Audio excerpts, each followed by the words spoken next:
Lahat naman ata ng lalaki gusto ng mabait na babae, pero yung kabaitan kasi ng babae ay nakadepende din sa mga nangyayari. Kasi kung ano yung pinapakita mo sa misis or asawa mo, ibabalik niya din yun sa'yo ng doble-doble. Kung mabait ka sa kanya, mas mabait siya sa'yo. Kung sumusunod ka sa kanya, magkukusa din siyang gawin ang mga gusto mo. Kaya minsan, di ba, binabawalan ka niya sa maling gawain. Alam niya kasi kung paano i-handle ang sarili niya, kaya tinuturo niya sa'yo kung ano yung gagawin. Lalaki kasi ang naglilid ng relasyon. Babae lang ang nagtuturo ng tamang direksyon. Mali yung ganito, mali yung ganyan, bawal yung ganito, bawal yung ganyan. Kung hindi mo siya sinusunod, hindi ka din niya susundin. Kung hindi mo siya iniintindi, mas lalong hindi ka niya iintindihin.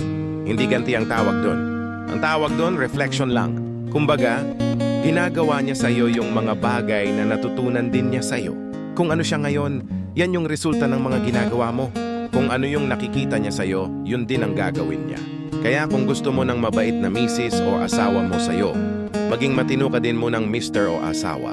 Anong masasabi mo? Comment below and follow for more.